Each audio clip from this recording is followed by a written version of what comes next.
Baik, saudara, kita lanjutkan Sapa Redaksi On Location. Nah, sekarang saya sedang berada di Segara Village di kawasan Sanur, boleh dikatakan. Saya menjumpai seorang piawai di pariwisata, tentunya di manajemen hotel. Ya. Boleh dikatakan selain dia sebagai pengelola hotel, beliau juga adalah pengamat mungkin ya. Nah, ini saya akan ngajak berbincang-bincang. Oh, sukses Pak Ngurah. Suksestu, Pak Mas Salam sehat ya Pak. Sehat selalu ya. Sehat, syukur. Mudah-mudahan sehat ya. Terima kasih atas waktunya di tengah-tengah kesibukan untuk healthy tadi. Saya tadi bersepeda tetap harus ada kegiatan terus ya. Pak Ngurah, kita mau ngajak ngobrol-ngobrol. Saya tadi berjumpa dengan kawan-kawan dari Serikat Pekerja Pariwisata. Ini terkait melihat kan kita sudah setahun lebih, hampir 1,5 tahun dampak pariwisata, terlebih salah satunya adalah yang sangat terdampak adalah hotel dan stakeholder yang ada di sana. Luar biasa untuk Bali Pak. Nah, mungkin yang pertama gambarannya Pak pada waktu awal kita kena pandemi, kan kita tahu bahwa akhirnya ada keputusan-keputusan, ada yang masih bisa bertahan teman-teman hotel, ada yang tidak, akhirnya ada yang karyawannya harus dirumahkan, karyawannya harus seperti ini. Kalau kemarin kalau melihat dari awal Pak, mungkin kalau dari pandangan pengelola, kemudian pengamat dari Pak Ngurah, gimana sih Pak sebetulnya ceritanya? Ya, ini flashback sedikit lah, agak sedih tapi nggak apa-apa. Ini krisis yang terjelek ya selama hidup saya. Saya mulai berkecimpung dalam dunia pariwisata ini semenjak tahun 78-an ya. Jadi semua krisis yang pernah dialami oleh kita di Indonesia, terutama Bali, yang 100% memang mengandalkan ekonomi kita itu dari bisnis jasa ya, jasa terutama jasa pariwisata. Itu tidak ada yang sehebat yang ada sekarang ini. Ya. Ini udah hampir setahun lebih ya, dikit ya terjadi. Kalau bisa saya bagi antara dua epok ya, dua episode ya. 6 bulan pertama itu emang shock ya, bukan manis shocknya. Dari rata-rata okupansi kita di Bali itu, di Bali rata-rata sekitar 60-an% ya.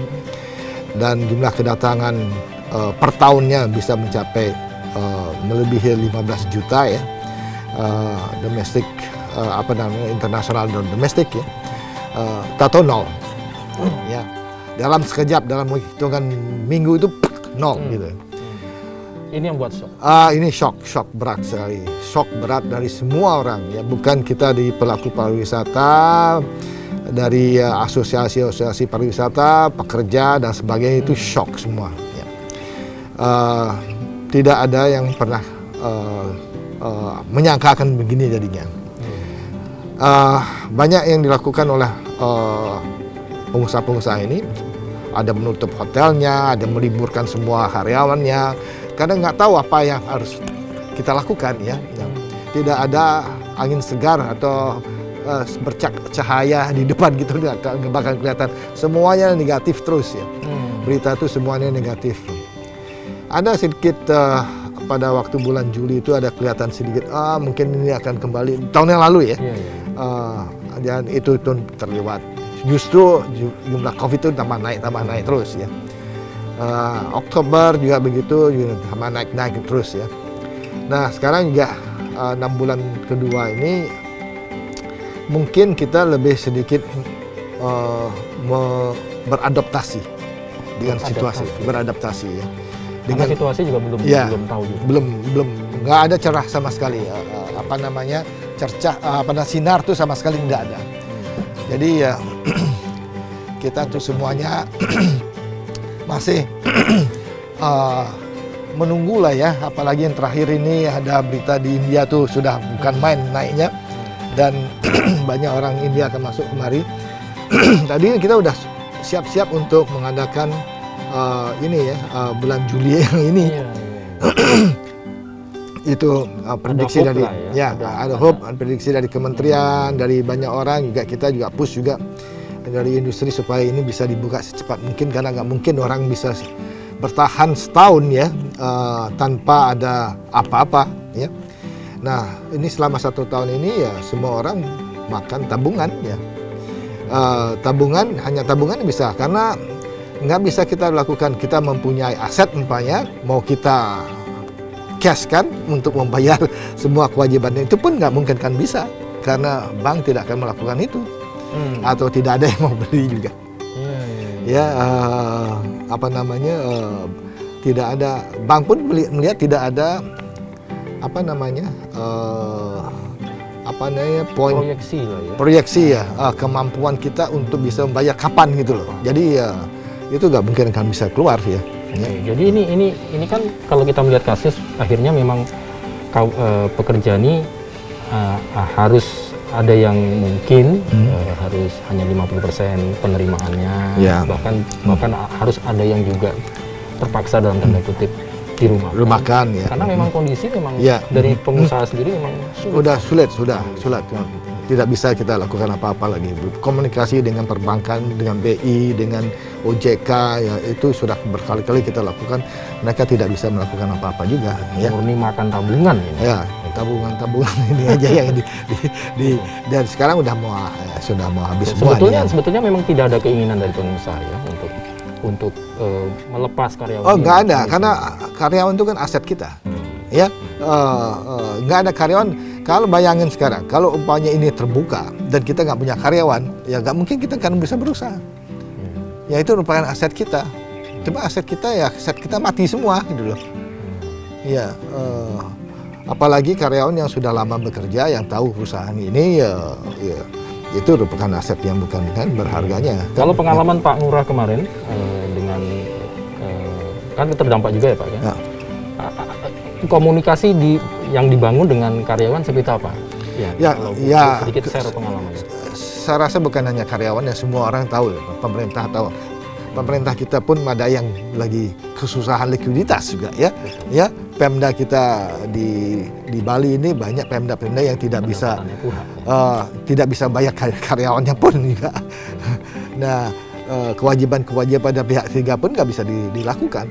Jadi ini krisis ini betul-betul multidimensi. Ya, multidimensi. Udah semuanya kaput. Kita agak berbeda dengan saudara-saudara kita yang ada di luar Bali ya.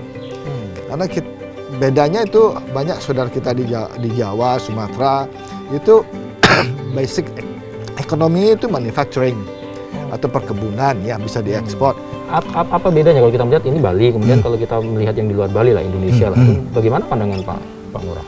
Ya kalau di Jawa itu kan lebih banyak ekonomi dari pertanian dan ekspor pertanian ya, dan juga manufacturing ya, manufacturing. Ada di beberapa tempat seperti Jogja umpamanya kan dari pariwisata juga. Tetapi ekonominya juga jalan ya, karena diekspor ya, angka ekspor kita naik gini. Kapan hari saya lihat Bu Sri Mulyani menyampaikan itu akan ekspor kita justru naik itu kan, dari manufacturing sama perkebunan. Memang benar gitu, karena mereka nggak tersentuh. Kalau jasa itu ada apabila ada orang diberikan jasa.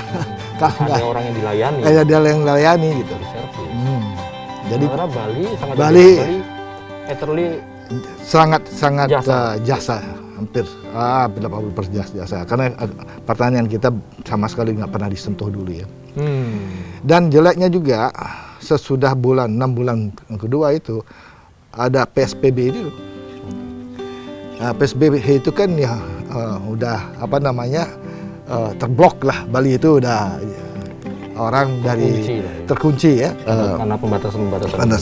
Dan ini berkelanjutan terus. Ya berkelanjutan ya. Akhir-akhir ini sudah agak kendor-kendor sedikit ya PSBB-nya, makanya banyak ada juga domestik yang datang ke Bali yang hanya weekend, dan juga cukup mahal juga ya, walaupun hotelnya akomodasinya murah semua, makanan murah semuanya, tetapi kan ada tes ini juga yang mahal juga kan ya.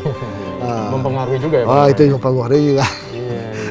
Jadi memang tertimpanya banyak banget. Tertimpa banyaknya. Ya, itulah. Tapi memang ini saya kira ini aja memberikan gambaran juga kepada masyarakat bahwa sebetulnya memang bukan tidak memperhatikan pekerja boleh dikatakan, tapi memang pengusaha sendiri kondisinya memang sulit ya. Ya. Memang harus harus adaptasi tadi, kemudian mengajak salah satunya adalah inovasi-inovasi ya. Tentunya untuk survive gitu Pak. Ya. Nanti kita akan bahas tentang itu Bang. Mungkin ada pengalaman-pengalaman terkait dengan itu supaya ya sebetulnya sekarang bertahannya itu seperti apa misalnya gitu, Bang. Tapi kita tahan dulu ya Pak. Oke. Baik saudara, jangan kemana-mana, tetap bersama Pak Ngurah Wijaya setelah yang satu ini.